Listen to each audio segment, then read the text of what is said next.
여러분 성경을 읽다가 보면은 이 성경이 처음부터 마지막 끝까지 예수님에 대해서 말씀한다는 것을 알 수 있습니다. 그래서 구약 창세기에서부터 신약의 요한계시록까지 이 성경을 설명한다면 예수님 한 분으로 설명을 할 수 있거든요. 이 부분을 X자로 보통 설명을 하는데요.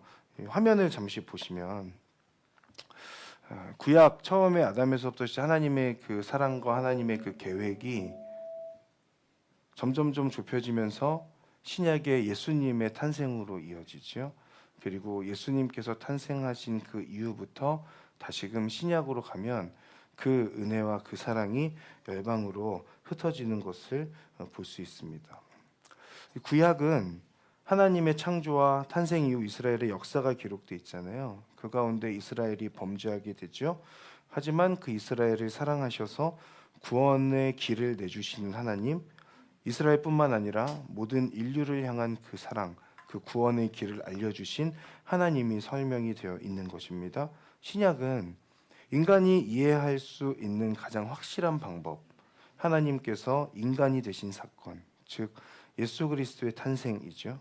이 땅에 오신 그 하나님, 그 예수님께서는 인간과 하나님 사이의 단절을 회복시키시고자 십자가에서 대신 죽으십니다.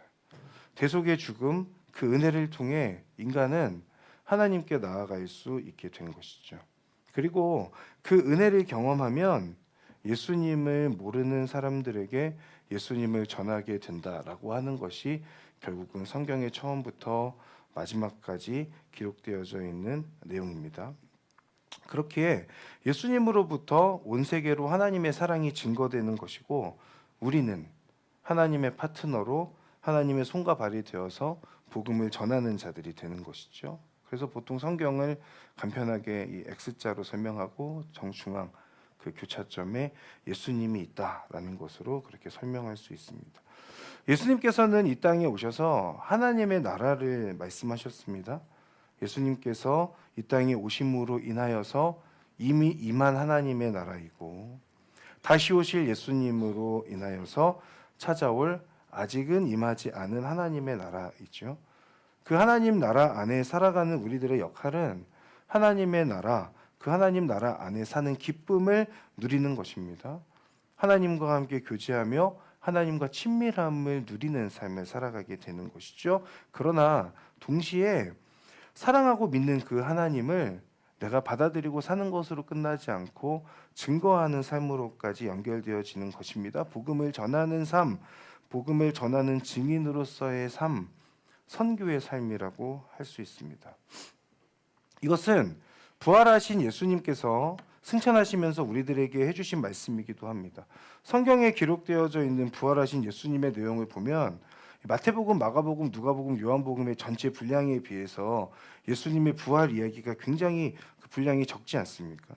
근데 그 복음서를 보면 마태복음과 마가복음과 누가복음에는 마지막 장에만 부활의 이야기가 나오고 있죠. 그 마태복음 28장, 마가복음 16장, 누가복음 24장 전체가 아니고 그 안에서도, 그 마지막 장 안에서도 일부의 내용이 예수님의 부활 이야기를 전하고 있습니다. 그나마 요한복음에는 20장 중간부터 21장까지 예수님의 부활에 관한 이야기가 나오지만 어찌되었든지 간에 복음서에서도 분량이 매우 적은 내용, 성경 전체로 본다면 예수님의 부활은 훨씬 더 적은 내용이죠. 나중에 사도 바울이 쓰는 그 편지에 가서 보면 부활의 이야기가 나오긴 하지만 그마저도 많은 분량 중에 일부의 내용들을 부활의 이야기를 소개하는 것으로 나오고 있습니다. 그러나 이 적은 분량이, 얼마 되지 않는 분량의 이 부활 이야기, 예수님의 부활 소식이 너무너무 중요하죠. 왜냐하면 그 부활 이후로 제자들의 삶의 방향 자체가 완전히 달라져 버렸기 때문입니다. 예수님께서 이 땅에 오시기 전까지 유대인들에게는 하나님을 경외하는 그 율법을 지키거나 자신들의 삶을 구원해 주실 메시아를 기다리는 정도였습니다. 그런데 예수님께서 이 땅에 오시고 부활하신 그 이후부터는 유대인들이 율법을 지키거나 메시아를 기다리는 정도의 그 수준에서 끝나지 않습니다. 그 이후에 유대인들의 그 삶의 방향은 더 이상 자신들을 향하지 않고 다른 사람을 향하고 다른 나라를 향하게 되는 것을 우리는 성경을 통해서 알고 있습니다. 왜냐하면 예수님께서 부활하시고 나서 제자들에게 찾아오셔서 하신 말씀이 바로 제자들이 열방을 향해 나아가는 그 방향이었기 때문에 그런 것이죠. 부활하신 예수님께서 제자들에게 찾아오셔서 말씀하신 것들을 정리해 본다면 그다지 많은 내용을 말씀하지 않으셨습니다. 너희에게 평화가 있으라. 너희에게 평화가 있을 것이다 라고 말씀하셨고, 왜 의심하느냐? 의심하지 말고 믿으라고 그렇게 말씀하셨고, 네가 나를 사랑하느냐? 이런 말씀들 하셨죠. 이런 말씀들을 하셨지만 사실 예수님께서 부활하신 이후에 가장 많이 말씀하신 내용이 무엇인가를 성경에서 읽어보면 이 소식을 전하라는 겁니다. 이 소식을 전하라. 무슨 소식입니까? 예수님께서 이 땅에 오셨고 죽으셨고 부활하셨다라고 하는 이 소식을 너희들 옆에 있는 사람들에게 그리고 열방을 향하여서 전하라 라고 말씀하시는 것이죠. 마가복음 16장 15절, 마가복음의 마지막 장에 나오는 내용들 보면 이렇습니다. 예수께서 제자들에게 말씀하셨습니다. 너희는 온 세상에 나가서 모든 사람들에게 복음을 전파하라. 그렇죠?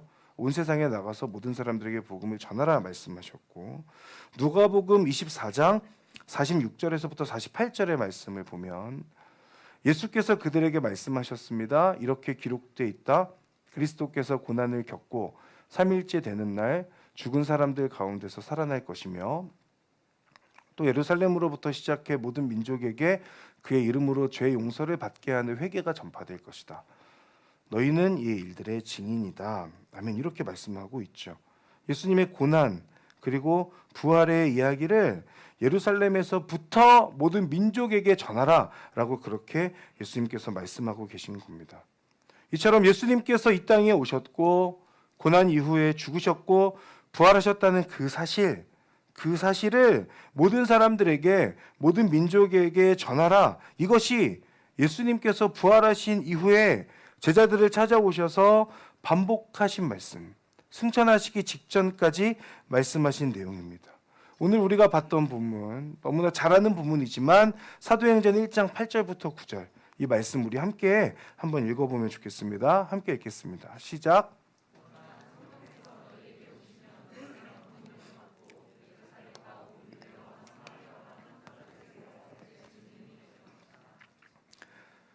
예수께서 이 말씀을 하신 뒤 그들의 눈앞에서 들려 올라가셨습니다.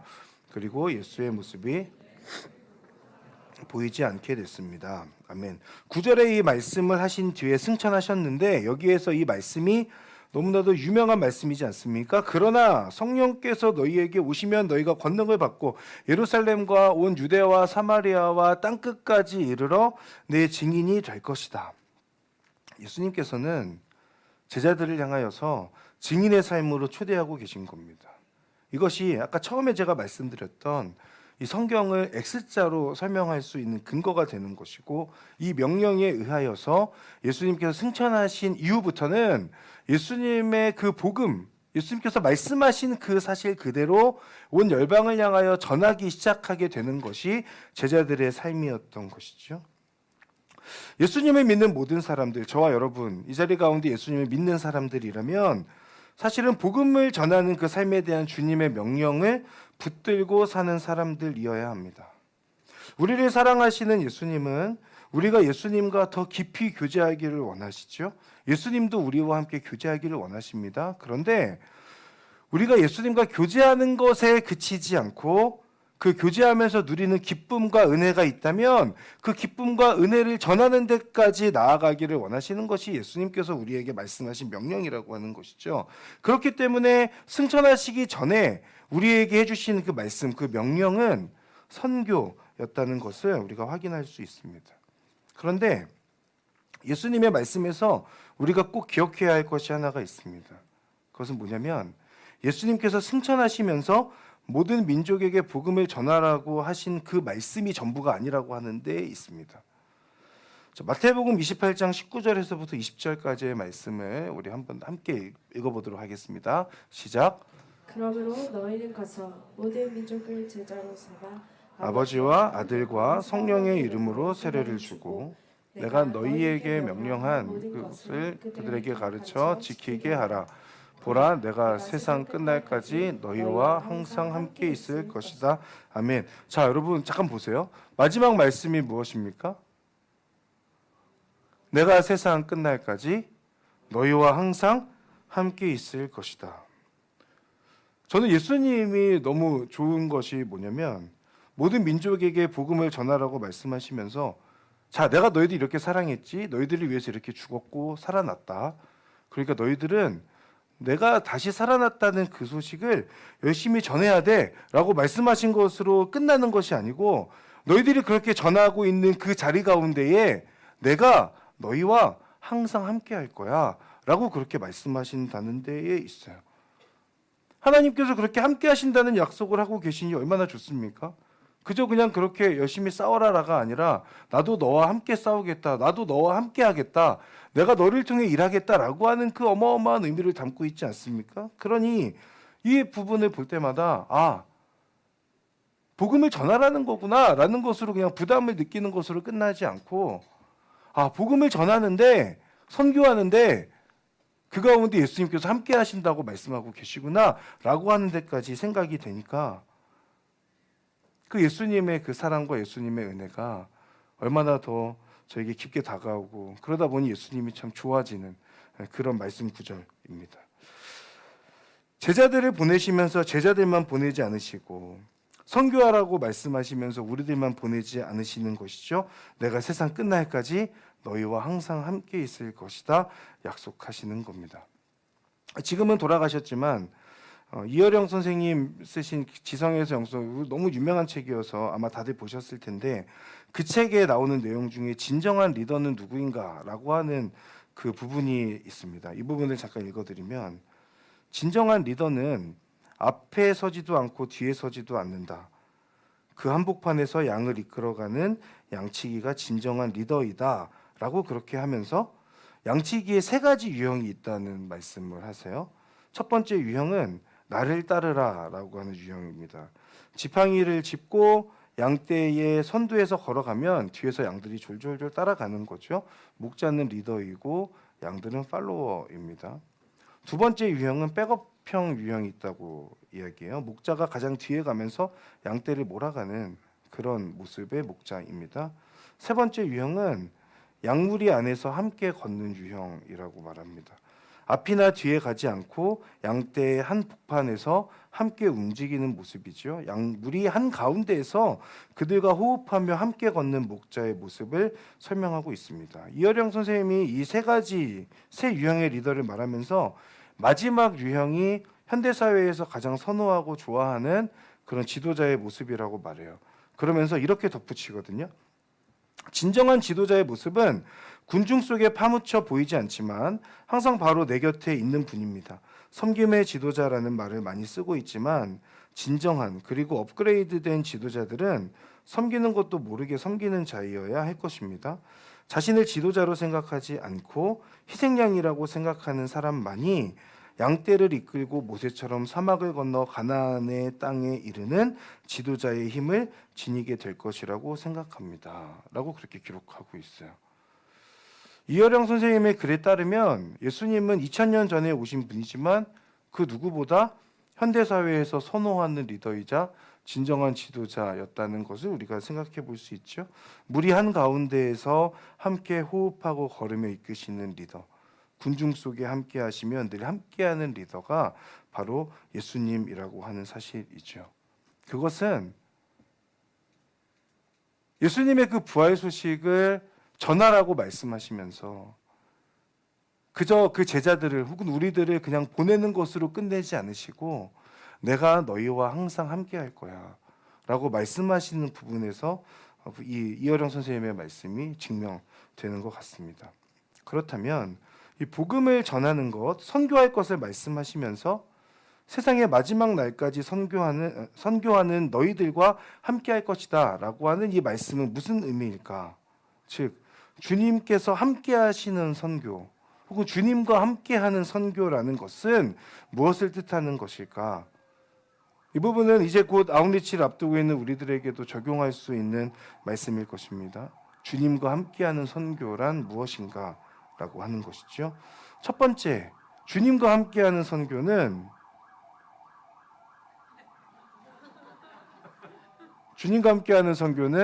진정한 하나님의 선교이다라는 겁니다. 선교에 있어서 하나님의 선교, 그러니까 미시오 데이 혹은 미션 오브 갓이라고 하는 그 표현을 자주 사용하는데, 하나님의 그 선교는 역사 안에서 일하시는 삼위일체 하나님의 활동에 참여하는 인간의 모든 행위를 선교라고 보는 거예요. 그렇기 때문에 이 선교에 있어서 주체가 하나님이고 인간은 그 선교에 참여하는 것이다 라고 그렇게 말하죠. 이 하나님의 선교에서 목적은 뭐냐면 이 땅에 하나님의 나라를 세워가는 것입니다. 그런데 하나님의 선교를 이야기하기 시작하는 이 현대 선교 신학의 개념 안에서 이 하나님의 선교라고 하는 그 개념이 예수 그리스도를 믿음으로 구원받고 예수님을 전하는 직접적인 어떤 그런 선교 활동에 소극적인 태도를 가지고 오는 경향으로 발전하게 돼요. 그래서 이 하나님의 선교를 말하면서 점점점 복음을 전하는 어떤 그런 직접적 행위보다는 사회 구제라던가 봉사라던가 어떤 그런 활동들을 통하여서 우리가 복음을 전한다라고 하는 그 개념으로 조금씩 발전하게 되는 거죠. 그러다 보니까 직접적으로 복음을 전하는 것보다는 이 땅에 하나님의 나라를 세워가기 위해서 사회 운동에 참여하게 되고 봉사 등에 더 힘쓰게 되는 그런 선교의 모습들도 등장하게 됩니다. 그러면 하나님의 선교가 잘못됐다는 겁니까? 라고 그렇게 물어볼 수 있는데, 그렇게 제가 감히 얘기할 수는 없을 것 같고, 하나님의 선교는 맞죠. 다만 변화는 필요한 것 같습니다. 하나님께서 주도하시는 선교라고 하는 측면에서 하나님의 선교는 분명해요. 모든 활동이 선교일 수도 있습니다. 그러나 더 직접적으로 복음을 전하는 그런 선교의 활동도 필요하고, 그 선교가 약화되면 안 되겠다라고 하는 그런 생각들도 함께 갖게 됩니다. 그런 의미에서 주님과 함께하는 선교란 하나님의 선교이고, 하나님께서 주도하시는 선교이고, 여러 활동을 통해 복음을 전하는 선교인 것이죠. 하나님의 선교에 참여하는 우리들, 저와 여러분은 하나님의 손과 발이 됩니다. 함께하는 주님의 파트너로서 이 땅에 하나님의 나라를 세워가는 것이죠. 일상에서도 이 하나님의 선교에 참여할 수 있습니다. 그러나 우리가 일상에 살아가다 보면 적극적이지 않게 되죠. 그렇기 때문에 여러분들에게 준비되어져 있는 시간이 있습니다. 아웃리치가 있고, 해외 국내 아웃리치가 있고, 그리고 다음 주에 가정의 달 블레싱도 있습니다. 네. 단순히 이것을 홍보하고자 하는 것 플러스 주님께서 우리에게 말씀하신 분명한 명령이기도 하고, 우리가 사실은 가야 될 길, 우리가 살아가야 할 삶인데 그 삶이 우리의 일상 가운데 온전히 다 참여하지 못하는 시간들이 있기 때문에 이런 아웃리치와 어떤 블레싱의 시간들을 교회에서 준비하게 되는 것이죠. 하나님의 손과 발이 되어서 쓰임받는 그 시간, 여러분 그 시간에 함께 하심으로 하나님 나라를 이 땅 가운데 세워가는 하나님의 파트너로 일할 수 있는 그 기회를 얻는 모든 갈렙 지체분들 되시기를 주님의 이름으로 축복합니다. 두 번째로 주님과 함께하는 선교라는 것은 하나님께서 우리와 동역하시는 선교이다라고 하는 겁니다. 너무 당연한 말인 것 같은데, 우리가 하나님의 파트너가 되어서 하나님의 동역자가 될 수 있다는 것은 저와 여러분이 그만큼 자격이 된다거나 능력이 있다는 것을 의미하는 것이 아닙니다. 거룩하신 하나님과 함께 일하기에 우리는 부족하고 타락한 존재들이죠.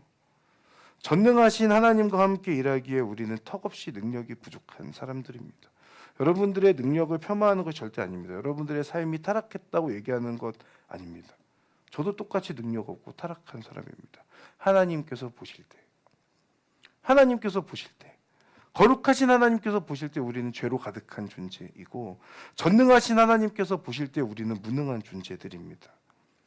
그렇기에 하나님의 파트너가 되어서 선교한다는 것은, 하나님의 나라를 하나님과 함께 세워간다라고 하는 것은 전적인 하나님의 은혜이고 긍휼이고 도우심이라고 하는 것을 여러분 아셔야 돼요. 우리가 참여하는 것이 아니라 사실은 하나님께서 껴주시는 거예요. 하나님의 일하심에 우리가 깍두기가 돼서 같이 참여하는 그것입니다. 저는 바로 이 지점에서 하나님은 전능하시다는 생각을 합니다. 하나님께서 혼자 일하시면 훨씬 더 편하고 효과도 클 텐데 굳이 부족한 사람들과 함께 일하시는 그 하나님의 모습에서 하나님의 전능하심이 드러나는 것이죠. 예를 들어 보겠습니다. 손흥민 선수가 이제 왔습니다. 예를 들어 우리 갈렙 FC에 왔어요. 축구를 가르쳐 준다고 합니다. 은찬 형제님 너무 좋겠죠. 네, 부담스럽지만 얼마나 좋겠습니까? 손흥민 선수가 와서 축구를 가르쳐 준다고 할 때 은찬 형제님이나 갈렙 FC 형제님들을 가르치는 것이 쉬울까요? 아니면 축구를 전혀 하지 못하는 폄하하는 것이 아닙니다. 자매님들을 가르치는 게 쉬울까요? 생각해 보세요. 자, 고등학생 선수에게 축구를 가르치는 것이 쉬울까요? 유치원 아이에게 축구를 가르치는 것이 쉬울까요? 아니면 이제 막 걷기 시작한 아이에게 축구를 가르쳐 주는 것이 쉬울까? 손흥민 선수가 와서 이제 막 걷기 시작한 아이에게 축구를 가르쳐 주는 것. 아마도 손흥민 선수에게 가장 쉬운 것은 본인이 직접 뛰는 거겠죠. 누구를 가르쳐 주는 것이 아니라 본인이 직접 뛰면서 골을 넣든 뭐하든 그것이 훨씬 편할 거 아닙니까? 손흥민 선수와 비교되지 않는 그 하나님께서 사실은 걷지도 못하는 우리들과 함께 일하고 계신 겁니다. 그런데 그 하나님께서 우리들과 함께 일하시는 그 힘든 선택을 하시면서 그럼에도 불구하고 하나님께서 계획하신 그 방향대로 이 인간들의 삶을 그 선교의 방향성을 이끌어가고 계신 것이죠. 그런 의미에서 하나님은 그 누구보다 전능하신 분입니다. 스스로 혼자서 행하시면 훨씬 더 효과적으로 선교하실 수 있는 분임에도 불구하고 그 하나님께서는 훨씬 부족한 걷지도 못하는 사람들을 베스트 11으로 꾸리셔서 경기에 뛰게 할 수 있는 그런 하나님이신 것이죠. 그런 만큼 하나님의 전능하심이 그 지점에서 드러나는 것이 아닌가라는 생각을 해보게 됩니다. 여러분, 선교는 감히 파트너가 될 수 없는 그 하나님의 파트너로 우리가 참여하는 시간입니다. 그 선교를 말씀하시면서 함께 하겠다라고 약속하신 것이 바로 그 근거이죠. 너희들이 능력이 되면, 너희들이 뭔가 스킬을 가지고 있으면 내가 너희들과 함께 하겠다는 것이 아니고 그것과 상관없이 복음을 전하는 너희들과 함께 하겠다라고 약속하신 것이 하나님의 약속이라고 하는 거예요. 사랑하는 여러분, 하나님과의 멋진 그 하모니의 현장, 콜라보레이션의 그 현장 가운데 여러분 함께 하실 수 있기를 바랍니다. 물론 재정과 시간이 필요하다는 것을 저도 압니다. 그러나 재정과 시간보다 더 필요한 것은 선교의 현장 가운데에서 하나님의 파트너로 쓰임받고자 하는 열망이 아닐까라는 생각을 해봅니다. 그 열망으로 나아가면 하나님께서도 우리들의 길을 열어주시지 않을까라는 그런 생각도 해봅니다. 나도 하나님께서 일하시는 곳에서 하나님의 손과 발이 되어보고 싶다. 내 삶의 현장, 내 삶의 자리 가운데 그것을 경험할 수 있으면 가장 좋겠지만 내 삶의 자리가 지금 그렇지 못하다면 하나님의 그 일하심의 현장 가운데에서 하나님의 손과 발이 되어서 하나님과 함께 파트너로 쓰임받는 그런 경험, 저와 여러분들에게 이번 여름이 그런 시간들이 될 수 있기를 바랍니다. 마지막 세 번째는 주님과 함께하는 선교라고 하는 것은 하나님을 전하는 거라는 겁니다. 우리가 팀을 꾸리고 우리가 원하는 대로 준비하는 선교가 아닙니다. 팀의 리더는 하나님이십니다. 그렇기에 선교는 함께 하시는 하나님이 중심이 되는 팀입니다. 그리고 주님과 함께하는 선교는 함께 하시는 하나님을, 그 하나님의 사랑을 전하는 것이죠. 선교 현장에 가서 보면 아이들을 위해서 잘 하지는 못하지만 풍선을 가지고 가서 칼을 만들어주고 강아지를 만들고 이제 아이들에게 전달해 줍니다. 그러면 이 아이들이 그걸 받아들고 너무 신나서 그걸 가지고 가요. 탄자니아에 갔을 때 드론을 가져갔거든요. 이 아이들에게는 드론이 신세계인 거예요. 그래서 그 마을에서 이 드론을 띄웠는데 조정을 잘 못했죠, 당연히. 드론을 띄웠는데 이제 그 마을의 아이들이 다 몰려든 겁니다. 우리나라에서 드론을 띄우면 저거 뭐야, 저 법에 접촉되는 거 아니야 라는 생각을 먼저 했을 텐데, 그곳은 뭐 전선도 없고 아무것도 없으니 드론을 띄우는 그 순간부터 아이들이 몰려들고, 그 드론이 저기로 가면 아이들 한 진짜 100여 명이 막 뛰어갑니다. 저기 가도 절로 뛰어가고, 그러다가 절로 이제 날아가 버리고 말게 되었지만, 선물을 나눠주기도 하고 하루에 한 끼밖에 드시지 못하는 그 마을의 주민들을 모시고 식사를 대접하기도 합니다. 어떻게 보면 사실 우리에겐 너무나도 당연한 겁니다. 인도에 가게 되었을 때도 한국 사람들이 왔다는 이유만으로 그곳에 있는 아이들이 우리를 연예인처럼 봅니다. 한국에서는 쳐다도 보지 않는데 그곳에 갔더니 그렇게 너무 멋지다며, 그 모든 활동 가운데에 우리는 하나님의 사랑을 담는 거죠. 우리를 통해서 우리의 노력과 우리의 봉사가 그들에게 전해질 수도 있겠지만, 사실 우리는 계속해서 여기서 기도하면서 갑니다. 하나님, 우리가 재정을 드리고 시간을 들여서 그곳까지 가게 되는데, 또 지방을 가게 되는데, 작은 미자립 교회를 가게 되는데, 그곳에 가서 우리의 노력이 전해지는 것이 아니라 하나님의 사랑이 전해지게 해주십시오. 구원받은 감격과 감사가 내 안에 머물지 않고 우리가 만나는 그 사람들에게 주님으로부터 받은 구원과 그 감사, 그 구원의 감격과 그 감사가 그들에게 전해지게 해주십시오. 그것이 선교입니다. 선교라는 것은 엄청난 것이 아니고, 우리와 함께 하시는 그 주님, 그 주님과 함께 그곳에 찾아가서 주님의 사랑으로 그들을 섬기는 것, 그 가운데 예수님의 사랑을 담아서 섬기는 것입니다. 예수님께서 선교를 명령하셨지만 우리는 명령 때문에 선교하는 것이 아닙니다. 우리가 선교하는 이유는 선교하라고 내보내시면서 우리들과 나도 너희들과 함께 하겠다라고 말씀하신 그 하나님의 함께 하심으로 인하여서 우리는 복음을 전할 수 있게 되는 것이죠. 그렇기 때문에 우리는 그곳에 가서 함께하는 분, 나와 함께하는 분, 우리와 함께하는 분을 자연스럽게 소개하는 것입니다. 여러분, 주님과 함께하고 계십니까? 그 주님, 그분을 전할 수 있는 그 기회들이 여러분 가운데 있습니다.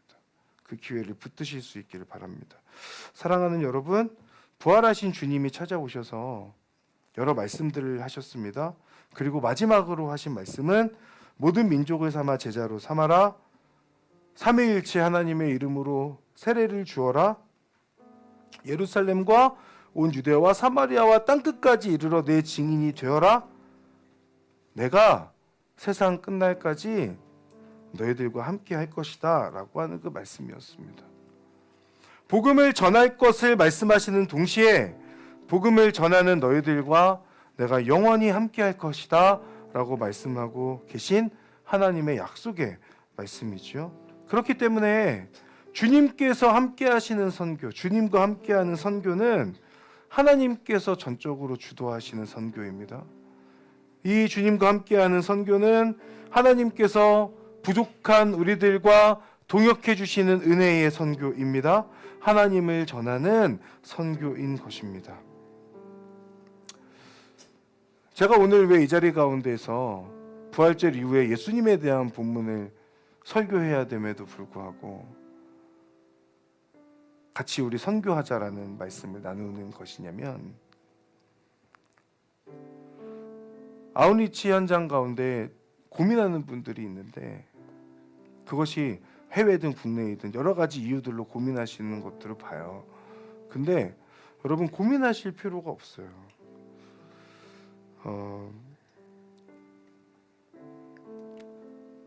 원스에 여러 상황이 되지 못해서 참여하지 못하신 분들이 이 자리 가운데 있지 않습니까? 시간을 내서 그 자리에 참여했던 분들의 동일한 간증들은 그곳에서 경험한 하나님의 사랑이거든요. 고민하면서 가지 못하는 것보다는 고민할 수 있지만 한번 내 자신을 그 현장으로 던져보는 것이 필요하다라는 생각이 계속해서 듭니다. 무엇보다 하나님께서 여러분들과 함께하고 계신데 함께하고 계신 그 하나님을 일상에서 경험하며 살아가는 것이 너무나 어렵습니다. 저도 마찬가지입니다. 그럴 때는 죄송하지만 우리의 신앙에, 우리의 삶에 적절한 자극이 필요합니다. 근데 저는 그곳에 가서 열방에 가서 그들을 만나서 그들에게 복음을 막 엄청 전하자라고 하는 그런 측면도 있지만 그것만큼 중요한 부분이 있는데 그게 뭐냐면 여러분들과 함께하고 계신 그 주님을 더 깊이 누리셨으면 좋겠어요. 더 느끼셨으면 좋겠어요. 근데 뭐 저도 마찬가지예요. 일상을 살아가다 보면 그것이 너무 어렵습니다. 쉽지 않습니다. 그 여러분들에 있어서 신앙의 자극은 뭐가 있으세요? 그 신앙의 자극을 줄 수 있는 좋은 기회들이 여러분 가운데 준비되어져 있습니다. 여러분, 함께 하시는 하나님을 누리고 계신 분이 있다면 혼자 누리는 것에 만족하지 마시고 그 함께 하시는 그 하나님을 옆에 있는 사람들에게, 주변에 있는 사람들에게 전할 수 있는 그런 여러분들 되시기를 바라고, 함께 하시는 하나님을 믿고는 있지만 내가 온전히 경험하지 못하며 살아가고 있는 분이 이 자리 가운데 있다면 여러분, 그 함께 하신 하나님을 더 누리실 수 있는 그 은혜의 자리 가운데로 여러분의 시간과 여러분의 마음과 몸을 던져보십시오. 그러면 그 가운데 내가 너와 이렇게 함께하고 있었다라고 하는 것을 우리 모두가 경험하게 될 것입니다. 무엇보다 여러분, 우리 같은 사람이 언제 하나님의 손과 발이 되어서 쓰임받아 보겠습니까? 여러분들을 통하여서 하나님께서 어떻게 일하시는지를 일상에서 누리실 수 있기를 진심으로 바라고, 더 나아가서 선교의 자리, 블레싱의 자리 가운데에서도 하나님의 동역자, 하나님의 손과 발이 되어서 나를 통해서도 하나님께서 일하시는구나 라는 것을 경험하시게 되는 그런 여러분들 되시기를 진심으로 바랍니다. 우리 시간 함께 기도하겠습니다. 먼저 우리 하나님 앞에 함께 기도할 때에, 하나님, 주님께서는 함께 하신다고 말씀하셨는데 나와 함께 하겠다고 말씀하신 그 하나님의 그 약속을 붙드는 삶을 살아가게 하여 주시옵소서. 그리고 함께 하시는 하나님을, 하나님 누리는 삶을 살 수 있도록 하나님 도와주시옵소서. 하나님과 동행하는 삶을 살아가게 하여 주시옵소서. 하나님, 내 힘으로만 살아가는 것이 아니라 내가 세상 끝날까지 너희와 함께 할 것이다 약속하시고 말씀하신 그 하나님의 약속 붙들고 하나님의 함께 하심을 누리며 살아가는 그런 믿음의 발걸음 될 수 있도록 제 인생을 붙들어 주시고 함께 하여 주시옵소서. 우리 이 부분 놓고 먼저 하나님 앞에 기도하며 나아가겠습니다. 사랑하는 하나님, 하나님의 은혜를 바랍니다. 하나님을 붙들고 하나님의 인도하심을 따라가고 아버지를 바라볼 수 있도록 주여 도와주십시오. 하나님, 온전히 하나님의 그 약속을 붙드는 삶을 사랑해 주실 때에 하나님께서 나와 함께하여 주시겠다. 내가 너와 함께할 것이다. 내가 너의 인생 가운데 함께할 것이다. 너의 삶 가운데 함께할 것이다. 말씀하셨던 그 하나님의 함께하심을 누리는 그런 인생 될 수 있도록 아버지 역사하시고 함께하여 주시옵소서. 아버지, 하나님을 바라며 하나님을 붙들며 함께하시는 하나님의 은혜를 믿음으로 바라보며 누릴 수 있는 자들 될 수 있도록 아버지 인도하여 주시옵소서. 아버지, 주님과 함께 동행하는 은혜가 있도록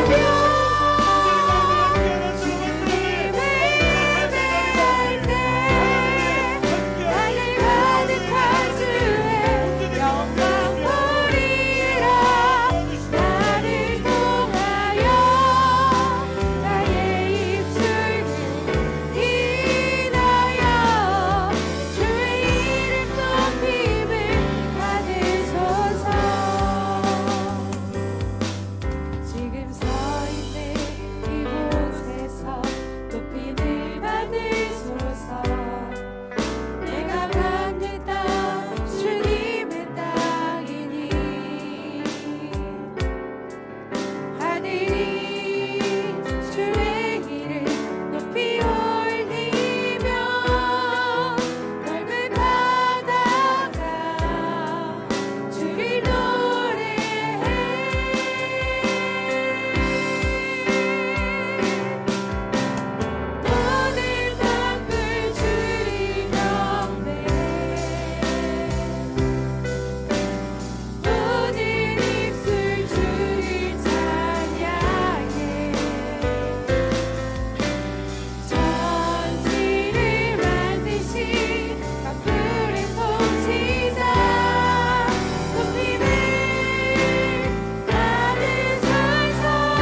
번 더 기도할 때에 하나님 함께 하시는 그 하나님을 전하는 삶을 살게 하여 주시옵소서.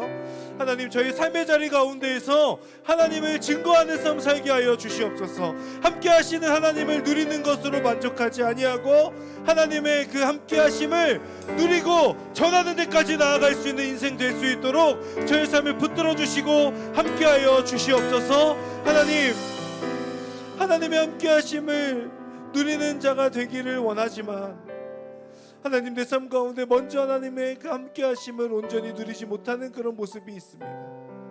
하나님 저를 긍휼히 여기시고 불쌍히 여기셔서 내가 너와 함께 한다고 말씀하셨던 그 하나님의 말씀이 문자로 다가오는 것이 아니라 진정한 하나님의 음성으로 그리고 나와 함께 하시는 그 하나님으로 온전히 경험되어져서 하나님 그 경험과 그 은혜와 그 감사를 그 감격을 온 열방 가운데 또 내 삶의 자리 가운데 전하는 자 될 수 있도록 저의 인생을 들어 써주시옵소서. 이 시간 하나님 앞에 내 인생을 그렇게 하나님께 올려드리며 하나님의 일하심의 현장이 되기를 위하여서 소망하며 주여 한번 부르며 하나님 앞에 함께 기도하며 나아가겠습니다. 주여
갈렙 공동체 위에서 함께 기도하며 나아갈 때에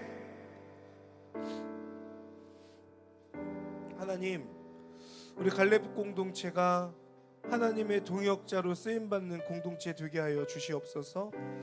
하나님의 손과 발이 되게 해주십시오. 하나님 저희들이 하나님께서 쓰시기에 조금은 부족하고 불편한 손과 발일 수 있습니다. 그러나 하나님 그런 부족한 저희들을 통하여서 일하시는 전능하신 하나님 그 하나님께서 하나님 비록 불구와 같은 손과 발을 가지고 있는 우리라고 할지라도 하나님께서 들어 써주신다면 저희들이 그 어떤 손과 발보다도 건강하고 탁월한 그런 손과 발이 될 줄을 믿습니다. 우리 갈렙 공동체가 그렇게 이 땅에 하나님의 나라를 세워가는 데 있어서 열방 가운데 하나님의 복음을 전하는 데 있어서 온전히 쓰임받는 그런 손과 발이 되는 갈렙 될 수 있도록 하나님 역사하여 주시옵소서. 하나님 다음 주에 가정의 달 블레싱이 있고 준비되는 국내 아웃리치와 해외 아웃리치 시간이 있습니다. 하나님 그 가운데 우리 갈렙 공동체가 나아갈 때에 우리를 통하여 하나님의 사랑이 증거될 수 있도록 하나님 인도하시고 역사하여 주시옵소서. 우리 갈렙 공동체를 위하여서 또 준비되어져 있는 블레싱과 아웃리치를 위하여서 우리 시간 함께 마음을 모아서 주여 한번 부르며 함께 기도하며 나가겠습니다. 주여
사랑하는 하나님 아버지, 온전히 하나님을 붙들고 하나님을 바라보며 함께 하시는 하나님을 누리는 우리 모두의 인생이 되게 하여 주시옵소서. 하나님과 함께 그 하나님의 함께 하심을 누리는 것에 그치지 아니하고, 하나님 함께 하신 하나님이 너무 좋고 너무 감사하고 너무 감격스러워서 하나님 그 은혜와 그 사랑을 내 옆에 있는 사람들에게, 또 내가 있는 곳 가운데에서 또한 그 온 열방 가운데에 흘려보낼 수 있는 하나님의 사람들 우리 모두가 다 될 수 있도록 인도하여 주시옵소서. 하나님이 갈렙 공동체가 그렇게 하나님께 쓰임받게 하여 주시고, 주님의 손과 발이 되어서 그 어떤 손과 발보다도 탁월하게 하나님께 쓰임받는 하나님의 공동체 될 수 있도록 이 갈렙을 붙들어 주시고 들어 사용하여 주시옵소서. 그렇게 일하시고 역사하실 하나님의 이름을 찬양합니다. 감사드리며 예수님의 이름으로 기도드립니다. 아멘.